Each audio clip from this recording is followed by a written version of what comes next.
ആകാശവാണി. നമസ്കാരം.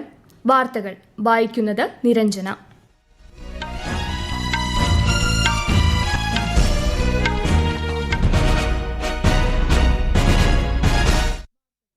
പ്രധാന വാർത്തകൾ. രാജ്യത്തിന്റെ പരമാധികാരം സംരക്ഷിക്കുന്നതിൽ ഇന്ത്യൻ സായുധ സേനകൾ നിർണായക പങ്കുവഹിക്കുന്നതായി രാഷ്ട്രപതി ദ്രൗപദി മുർമു.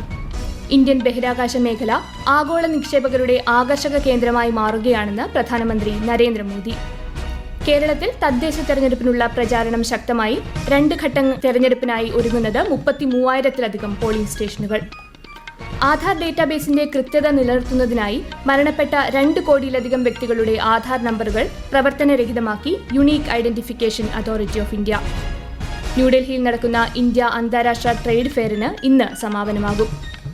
ഗോവ അന്താരാഷ്ട്ര ചലച്ചിത്രോത്സവത്തിന് നാളെ തിരശ്ശീല വീഴും. പ്രേക്ഷക ശ്രദ്ധ പിടിച്ചുപറ്റി മലയാള ചിത്രങ്ങൾ. വാർത്തകൾ വിശദമായി. രാജ്യത്തിന്റെ പരമാധികാരം സംരക്ഷിക്കുന്നതിൽ ഇന്ത്യൻ സായുധ സേനകൾ നിർണായക പങ്കുവഹിക്കുന്നതായി രാഷ്ട്രപതി ദ്രൗപദി മുർമു. രാജ്യാതിർത്തികൾ ശക്തിപ്പെടുത്തുന്നതിനു പുറമെ അടിസ്ഥാന സൌകര്യങ്ങൾ, കണക്ടിവിറ്റി, വിനോദസഞ്ചാരം, വിദ്യാഭ്യാസം എന്നിവയിലൂടെ അതിർത്തി മേഖലകളിലെ വികസനത്തിന് സൈന്യം ഗണ്യമായ സംഭാവനകൾ നൽകിയിട്ടുണ്ടെന്ന് രാഷ്ട്രപതി പറഞ്ഞു. ഇന്ത്യൻ കരസേനയുടെ ചാണക്യ പ്രതിരോധ സെമിനാറിന്റെ 3ാം പതിപ്പ് ഉദ്ഘാടനം ചെയ്യുകയായിരുന്നു Shrimati Murmu. The Indian Armed Forces have exemplified professionalism and patriotism in guiding the sovereignty of the India. I am happy to know that beyond its operational role, the Indian Defence Forces remain a pillar of national development. Apart from strengthening our frontiers, they have also helped in border area development through infrastructure, connectivity, tourism and education. Operation സിന്ദൂരിന്റെ വിജയം സമാധാനം കാത്തുസൂക്ഷിക്കാനുള്ള ഇന്ത്യയുടെ ധാർമ്മിക ഉത്തരവാദിത്തത്തിന്റെയും ഉറച്ച നിലപാടിന്റെയും തെളിവാണെന്നും രാഷ്ട്രപതി പറഞ്ഞു. ഇന്ത്യയുടെ ബഹിരാകാശ മേഖല ആഗോള നിക്ഷേപകർക്ക് ആകർഷകമായ ഒരു കേന്ദ്രമായി മാറുകയാണെന്ന് പ്രധാനമന്ത്രി Narendra Modi. Skyroot infinity campus ഉദ്ഘാടന വേളയിൽ വീഡിയോ കോൺഫറൻസിലൂടെ സംസാരിക്കുകയായിരുന്നു അദ്ദേഹം. വരും വർഷങ്ങളിൽ ആഗോള ബഹിരാകാശ സമ്പദ് വ്യവസ്ഥ പലമടങ്ങ് വളരുമെന്നും രാജ്യത്തെ യുവാക്കൾക്ക് പുതിയ അവസരങ്ങൾ തുറക്കുമെന്നും ശ്രീ മോദി അഭിപ്രായപ്പെട്ടു. കഴിഞ്ഞ 7 വർഷത്തിനുള്ളിൽ ഇന്ത്യ തങ്ങളുടെ ബഹിരാകാശ മേഖലയെ സഹകരണപരവും നൂതനാശയത്താൽ നയിക്കപ്പെടുന്നതുമായ ഒരു ആവാസ വ്യവസ്ഥയാക്കി മാറ്റിയിട്ടുണ്ടെന്നും പ്രധാനമന്ത്രി പറഞ്ഞു. हमारी युवा शक्ति की इनोवेशन, रिस्क टेकिंग एबिलिटी और एंटरप्रेन्योरशिप आज नई बुलंदी छू रही है. आने वाले समय में Bharat global satellite launch ecosystem में एक लीडर बनकर उभरेगा. രാഷ്ട്രപതി ദ്രൗപദി മുർമു ഇന്ന് ഒഡീഷ നിയമസഭയെ അഭിസംബോധന ചെയ്യും. ഒഡീഷ നിയമസഭയുടെ ശൈത്യകാല സമ്മേളനത്തിന്റെ ഭാഗമായാണ് അഭിസംബോധന. 2000-2004 വർഷങ്ങളിൽ ഒഡീഷയിലെ റായ്രംഗ്പൂരിൽ നിന്നുള്ള നിയമസഭാ അംഗമായിരുന്നു ശ്രീമതി മുർമു. നിയമസഭാ അംഗമായും മന്ത്രിയായും ഒഡീഷയിൽ സേവനമനുഷ്ഠിച്ച ശ്രീമതി മുർമു ഝാർഖണ്ഡ് ഗവർണറായും ചുമതല നിർവഹിച്ചിട്ടുണ്ട്. ഭരണഘടനാ ദിനത്തിൽ പാരീസിലെ യുനെസ്കോ ആസ്ഥാനത്ത് ഡോക്ടർ ബാബാ സാഹേബ് അംബേദ്കറുടെ പ്രതിമ അനാച്ഛാദനം ചെയ്തതിൽ പ്രധാനമന്ത്രി നരേന്ദ്രമോദി അഭിമാനം പ്രകടിപ്പിച്ചു. ഭരണഘടനാ നിർമ്മാണത്തിൽ അംബേദ്കർ വഹിച്ച പങ്കിനുള്ള ഉചിതമായ ശ്രദ്ധാഞ്ജലിയാണിതെന്ന് അദ്ദേഹത്തിന്റെ ആദർശങ്ങൾ ഏവർക്കും ശക്തിയും പ്രതീക്ഷയും നൽകുമെന്നും പ്രധാനമന്ത്രി സമൂഹമാധ്യമത്തിൽ കുറിച്ചു. ആധാർ ഡേറ്റാബേസിന്റെ കൃത്യത നിലനിർത്തുന്നതിനായി രാജ്യവ്യാപകമായി നടത്തുന്ന പരിശ്രമത്തിന്റെ ഭാഗമായി മരിച്ച 2 കോടിയിലധികം വ്യക്തികളുടെ ആധാർ നമ്പറുകൾ unique identification authority of India പ്രവർത്തനരഹിതമാക്കി. ഒരു ആധാർ നമ്പറും മറ്റൊരു വ്യക്തിക്ക് ഒരിക്കലും പുനർനിയമിക്കുകയില്ലെന്നും UIDAI അറിയിച്ചു. സാധ്യതയുള്ള തിരിച്ചറിയൽ തട്ടിപ്പും അനധികൃത ഉപയോഗവും തടയുന്നതിനാണ് നടപടി. അതേസമയം മരണ സർട്ടിഫിക്കറ്റ് നേടിയ ശേഷം കുടുംബാംഗങ്ങളുടെ മരണം മൈ ആധാർ പോർട്ടലിൽ റിപ്പോർട്ട് ചെയ്യണമെന്നും നിർദ്ദേശമുണ്ട്. രാഷ്ട്രപതി ദ്രൗപദി മുർമു ഡിസംബർ 3-ന് തിരുവനന്തപുരത്തെത്തും.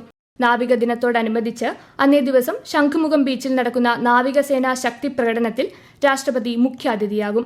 തുടർന്ന് രാജ്ഭവനിൽ എത്തുന്ന രാഷ്ട്രപതി ഡിസംബർ 4-ന് രാവിലെ ഡൽഹിയിലേക്ക് മടങ്ങും. അതേസമയം നാവികസേനാ ദിന ആഘോഷങ്ങൾക്ക് മുന്നോടിയായി ഈ മാസം 29-നും ഡിസംബർ 1-നും ഉച്ചകഴിഞ്ഞ് ശംഖുമുഖം ബീച്ചിൽ ഫുൾ ഡ്രസ് റിഹേഴ്സൽ നടക്കും.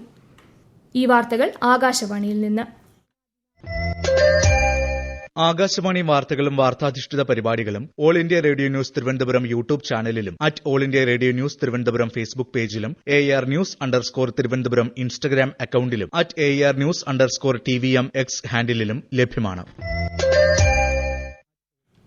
2 ഘട്ടമായി നടക്കുന്ന തദ്ദേശ തെരഞ്ഞെടുപ്പിനായി കേരളത്തിൽ 33,711 പോളിംഗ് സ്റ്റേഷനുകൾ ഒരുങ്ങുന്നു.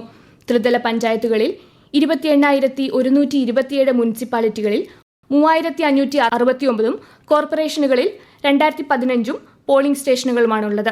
പോളിംഗ് സ്റ്റേഷനുകളിലും പരിസരങ്ങളിലും പൂർണ്ണമായും ഹരിതചട്ടം പാലിക്കണമെന്നുൾപ്പെടെ മാർഗനിർദ്ദേശങ്ങൾ സംസ്ഥാന തെരഞ്ഞെടുപ്പ് കമ്മീഷൻ പുറത്തിറക്കി. ഡിസംബർ 9, 11 തീയതികളിലാണ് സംസ്ഥാനത്ത് വോട്ടെടുപ്പ്. വോട്ടെണ്ണൽ 13-ന് നടക്കും. കേരളത്തിൽ തദ്ദേശ സ്വയംഭരണ സ്ഥാപന തെരഞ്ഞെടുപ്പിനുള്ള പ്രചാരണം ഊർജിതമായി തുടരുന്നു. 3 മുന്നണികളുടെയും സ്ഥാനാർത്ഥികൾ വോട്ടർമാരെ നേരിൽ കണ്ടുള്ള പ്രചാരണത്തിലാണ്. സ്ഥാനാർത്ഥികൾക്കായി മുതിർന്ന നേതാക്കളും പ്രചാരണ രംഗത്ത് സജീവമാണ്. തീവ്ര വോട്ടർ പട്ടിക പരിഷ്കരണത്തിന്റെ ഭാഗമായി കേരളത്തിൽ ഡിജിറ്റലൈസ് ചെയ്ത എന്യൂമറേഷൻ ഫോമുകളുടെ എണ്ണം 1,37,36,737 ആയതായി മുഖ്യ തെരഞ്ഞെടുപ്പ് ഓഫീസർ രത്തൻ യു കേൽക്കർ. വിതരണം ചെയ്ത ഫോമുകളുടെ 49.32%. 100 ഫോമുകളിൽ താഴെ ഡിജിറ്റലൈസ് ചെയ്ത BLOമാരുമായി സംസാരിച്ച് അവരുടെ പ്രശ്നങ്ങൾ മനസ്സിലാക്കിയതായും മുഖ്യ തെരഞ്ഞെടുപ്പ് ഓഫീസർ പറഞ്ഞു. വന്യജീവി സംരക്ഷണ ഭേദഗതി ബില്ലിന് അനുമതി ലഭ്യമാക്കാനുള്ള ഇടപെടൽ നടത്തണമെന്ന് MPമാരുടെ യോഗത്തിൽ മുഖ്യമന്ത്രി പിണറായി വിജയൻ. 2025 വന്യജീവി സംരക്ഷണ ഭേദഗതി ബിൽ നിയമസഭ പാസാക്കിയിട്ടുണ്ട്. ഈ നിയമം പ്രാബല്യത്തിൽ വരുവാൻ രാഷ്ട്രപതിയുടെ അനുമതി ആവശ്യമാണ്. ഇത് എത്രയും വേഗം ലഭ്യമാക്കുന്നതിന് ആവശ്യമായ ഇടപെടൽ നടത്തണമെന്ന് മുഖ്യമന്ത്രി അഭ്യർത്ഥിച്ചു. 4 പുതിയ തൊഴിൽ കോഡുകൾ നടപ്പിലാക്കുന്നതുമായി ബന്ധപ്പെട്ട കേന്ദ്ര വിജ്ഞാപനത്തിന്റെ പശ്ചാത്തലത്തിൽ സംസ്ഥാനത്തെ തൊഴിലാളി സംഘടനകളുമായി തൊഴിൽ മന്ത്രി വി ശിവൻകുട്ടി ചർച്ച നടത്തുന്നു. ഓൺലൈനായാണ് ചർച്ച സംഘടിപ്പിച്ചത്. സംസ്ഥാനം കരട് ചട്ടം രൂപീകരിച്ചതുമായി ബന്ധപ്പെട്ട് സംഘടനകൾ എതിർപ്പറിയിച്ച പശ്ചാത്തലത്തിലാണ് ചർച്ച. അതേസമയം തൊഴിലാളികൾക്ക് അനുകൂലമായ നിലപാടാണ് പുതിയ തൊഴിൽ നിയമങ്ങളിൽ ഉള്ളതെന്ന് BJP സംസ്ഥാന അധ്യക്ഷൻ രാജീവ് ചന്ദ്രശേഖർ പ്രതികരിച്ചു. ഈ വർഷത്തെ ഇന്ത്യ അന്താരാഷ്ട്ര ട്രേഡ് ഫെയറിന് ഇന്ന് സമാപനമാകും. ഈ മാസം 14-ന് ന്യൂഡൽഹിയിലെ ഭാരത് മണ്ഡപത്തിൽ ആരംഭിച്ച മെഗാ ആഗോള വ്യാപാര പരിപാടി ഇന്ത്യയുടെ വിവിധ സംസ്ഥാനങ്ങളിലെ സമ്പന്നമായ വൈവിധ്യം പ്രദർശിപ്പിച്ചു. ഈ വർഷത്തെ പതിപ്പിൽ ബീഹാർ, മഹാരാഷ്ട്ര, രാജസ്ഥാൻ, ഉത്തർപ്രദേശ് എന്നിവ പങ്കാളി സംസ്ഥാനങ്ങളും ഝാർഖണ്ഡ് ഫോക്കസ് സംസ്ഥാനവുമായിരുന്നു. ഗോവ അന്താരാഷ്ട്ര ചലച്ചിത്രോത്സവത്തിന് നാളെ തിരശ്ശീല വീഴും. നടൻ രാജേഷ് മാധവൻ ആദ്യമായി സംവിധാനം ചെയ്ത പെണ്ണും പൊറോട്ടവും എന്ന ചിത്രം ഗാല പ്രീമിയർ വിഭാഗത്തിൽ അന്താരാഷ്ട്ര ചലച്ചിത്രമേളയിൽ പ്രദർശിപ്പിച്ചു. മലയാളത്തിന്റെ അഭിമാന ചിത്രങ്ങളിലൊന്നായ കിരീടം ക്ലാസിക് വിഭാഗത്തിൽ പ്രദർശനത്തിനെത്തി. രാജ്യത്തെ ഓഹരി വിപണികളിൽ നേട്ടം.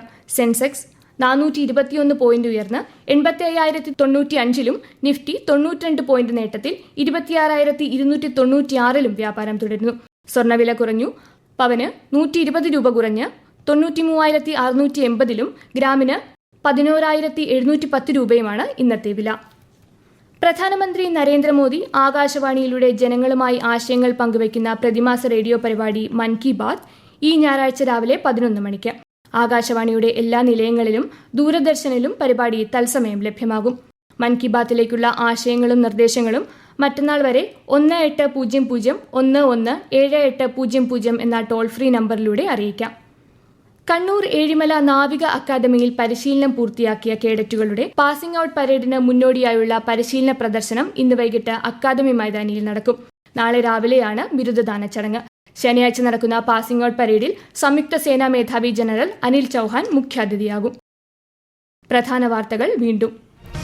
രാജ്യത്തിന്റെ പരമാധികാരം സംരക്ഷിക്കുന്നതിൽ ഇന്ത്യൻ സായുധ സേനകൾ നിർണായക പങ്കുവഹിക്കുന്നതായി രാഷ്ട്രപതി ദ്രൗപദി മുർമു. ഇന്ത്യൻ ബഹിരാകാശ മേഖല ആഗോള നിക്ഷേപകരുടെ ആകർഷക കേന്ദ്രമായി മാറുകയാണെന്ന് പ്രധാനമന്ത്രി നരേന്ദ്രമോദി. കേരളത്തിൽ തദ്ദേശ തെരഞ്ഞെടുപ്പിനുള്ള പ്രചാരണം ശക്തമായി. 2 ഘട്ട തിരഞ്ഞെടുപ്പിനായി ഒരുങ്ങുന്നത് 33,000-ലധികം പോളിംഗ് സ്റ്റേഷനുകൾ. ആധാർ ഡേറ്റാബേസിന്റെ കൃത്യത നിലനിർത്തുന്നതിനായി മരണപ്പെട്ട 2 കോടിയിലധികം വ്യക്തികളുടെ ആധാർ നമ്പറുകൾ പ്രവർത്തനരഹിതമാക്കി unique identification authority of India. ന്യൂഡൽഹിയിൽ നടക്കുന്ന ഇന്ത്യ അന്താരാഷ്ട്ര ട്രേഡ് ഫെയറിന് ഇന്ന് സമാപനമാകും. ഗോവ അന്താരാഷ്ട്ര ചലച്ചിത്രോത്സവത്തിന് നാളെ തിരശ്ശീല വീഴും. പ്രേക്ഷക ശ്രദ്ധ പിടിച്ചുപറ്റി മലയാള ചിത്രങ്ങൾ. വാർത്തകൾ കഴിഞ്ഞു. അടുത്ത വാർത്താ പ്രക്ഷേപണം വൈകിട്ട് 6:30-ന്.